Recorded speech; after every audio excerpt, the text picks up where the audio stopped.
Good morning, everybody, and welcome back to your Lunch Break Live. My name is Ivana Harinque if you're new here, and if you're not, thank you for coming back. Today is Monday, August the 15th, and it is back to school time across Alabama. Schools across the state started back last week and this week, and everybody, if they have not started back, is getting ready for that first day. Now, not only are the students getting ready for their first day, but a lot of teachers are getting ready for their first day as well. There are a lot of new first-time teachers across Alabama this year, and today I've got Alabama Education Lab reporter Rebecca Griesbach to explain that a little bit about what that means for the state, for the teachers, and for parents whose kids are going back with teachers who are very out of their element. This is their first year, and they are kind of having to learn everything along with the students. So, Rebecca, thank you for coming on explaining this. Now, you wrote a story that I'm going to link here so people can get more information, but you opened the story, I think, is really interesting by saying that, I'm looking down to make sure I get the numbers right, but about 4,300 educators took first-time teaching jobs in Alabama this year.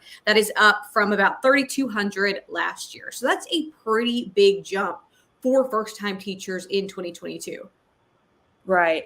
And we don't know exactly what that number for this new kind of crop of teachers, but those are the teachers in 2021, 2022. And it's been a fairly upward projection since the pandemic. So that could mean a few things. Unfortunately, we don't have a lot of data on the state level about teacher shortages. We know generally, just from doing surveys and talking with experts who have been kind of looking at this for a while, that, and of course, from listening to superintendents from local districts about their needs, but we do know that we have general shortages in subjects like math and science. That's been an ongoing thing, a struggle to get math and science teachers, special education teachers, and also some secondary teachers. So we do know that, but we don't really know, district by district, what those vacancies look like. So yes, we've got a lot of new teachers in the past few years, but we don't know exactly how many spots they're filling in those districts and how many spots are left over. So that's sort of like the big picture of what we can confirm is that there are a lot of new teachers in the past year at least. And I know we'll talk about the data here a little bit more in a second, but we talk about all of these new teachers coming in. Are these new teachers filling gaps from other teachers retiring or maybe leaving the profession? Or is it because of expansion in teaching, people realizing that they are maybe understaffed with only, say, 2 teachers per grade or something of that nature, just wanting to add positions? Some of these new teachers are working in classes that are full to the brim, 30, 35 kids in a classroom. Some of them are, came into the school with a lot of support, with a lot of older teachers still there, able to coach them. Some teachers, their mentor teacher, or the teacher that would have been in that classroom to help them during their internship year, had left, either retired or resigned. So it's a mix. One teacher that I talked to is a middle school teacher. There are 4, it's a fairly small school, so there are 4 teachers to teach each subject, or 1 teacher for each subject in that school. And 2 of the other teachers are new, and there's 1 veteran teacher. So it's just kind of a mix, but we can't really tell other than, statewide surveys, why those teachers that, had left. But we know just kind of from researchers doing this work that COVID was, yes, a burden, but I think there were long-standing, issues with burnout that might have been sort of the impetus to leave, but not the sole reason.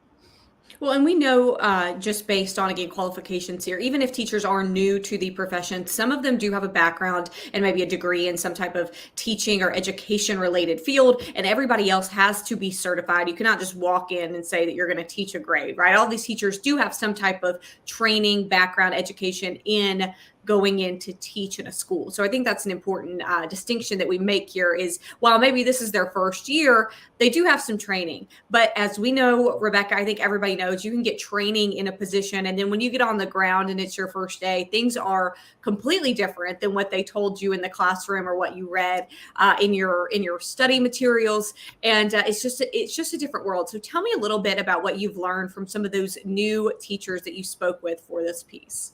Yeah. So one teacher that I spoke with, it's funny that you mentioned, being trained in a traditional setting, because she was. But a lot of the times when you're in a traditional, 4-year college degree, an education degree, you don't actually get into the classroom until your very last year, and sometimes your very last semester. And so that was the case for her. And her and one other classmate of hers were the only people in her cohort that didn't have a mentor. When they walked into the room, she was immediately designated as a long-term substitute teacher in that class. She was just kind of on her own. And for her, that semester was like her first year. Except she didn't have like the school trainings and, the classroom funds and all those things that a new teacher might get. So in her case, like her first official year as a full-time teacher actually was a lot better because she had that experience prior where she was having to learn things on the fly, all those things like how to break up a fight, how to, command the classroom, how to set your expectations. She just kind of had to trial and error it for that year or for that semester. And I mean, I talked with other teachers who had been in the school setting for a while, but just in a different kind of role. And I think that also sort of helped. Those teachers are also kind of working on their certification, but that also helped, they knew the students that they were working with, they knew the school. So I think that's tremendous, like in contrast to going into a school on your first day, like not knowing anyone really. So there are some supports in place, first year teacher trainings, things like that the school districts will put on that help ease teachers into that. But if you're walking in, to a school that you didn't intern at, or that maybe you don't have a lot of experience or coursework leading up to that, I think that's totally a fair point to make, that, that can be nerve-wracking.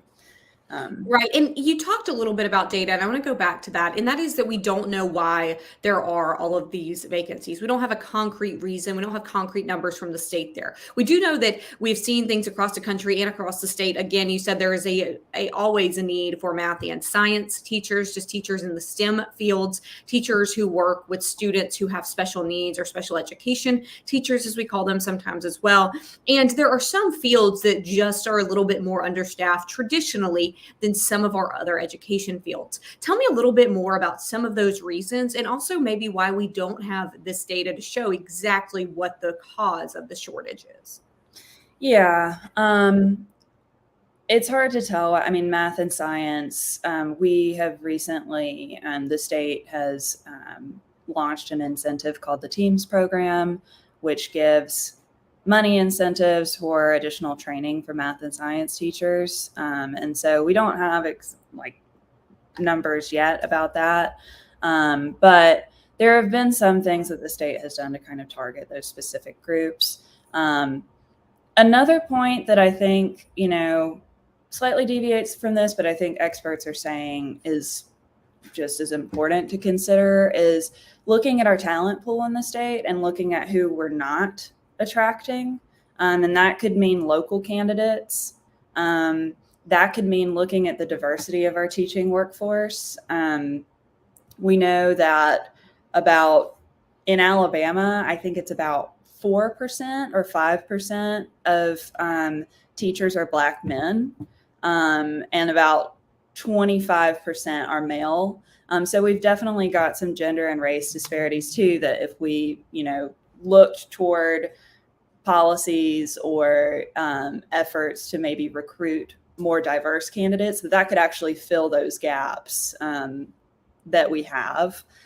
So there are a lot of reasons. Some cite, barriers to entry with with teacher testing, and some sites just, not plugging into the available kind of workforce that we have. So again, nothing from the state that's super concrete, but there are a bunch of different kind of holes that people have identified that could be plugged. Well, and why don't we have a number on how many vacancies in teaching and in schools there are across the state and across schools? Um, the reasoning on vacancies is, at least that I've gotten, is just it's kind of chalked up to a local issue, that LEAs, local education agencies, have that information, and that they use that as they will, but the state just isn't tracking that. I'm not sure if it's a matter of not having the infrastructure to track that. But that's sort of the reasoning that I've been given, is just that it is a local issue, and it might be more manpower to track that on a state level. I'm not sure. What is the incentive for people to get into teaching? We hear sometimes about all of the negative things, right? We hear again about the toll that COVID-19 has taken on our educators. We hear about all kinds of things in our school systems. But again, 4,300 educators are leaping into taking their first year teaching this year in the state of Alabama. That's a lot. So why are that many people signing on for a profession that a lot of people are leaving and that has a lot of vacancies?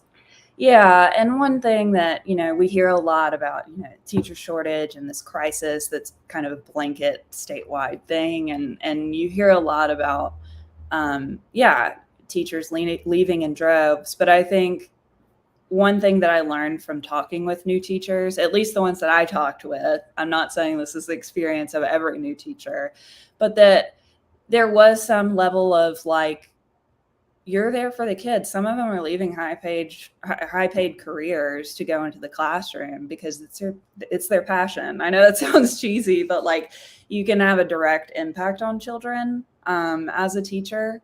And I think for some that just sort of stuck with them. And as they told me about their first days, I could kind of tell, like, what that impact, a very personal impact, is like. One teacher was telling me that her students came up to her and told them, like, one by one, that they loved her, and what other career could you really like get that kind of level of just, I think for a lot of teachers, it was, caring for the kids, and not saying that that's every teacher's experience, but I think that that's something that I've seen have helped teachers stay and wanted to keep them, in the profession.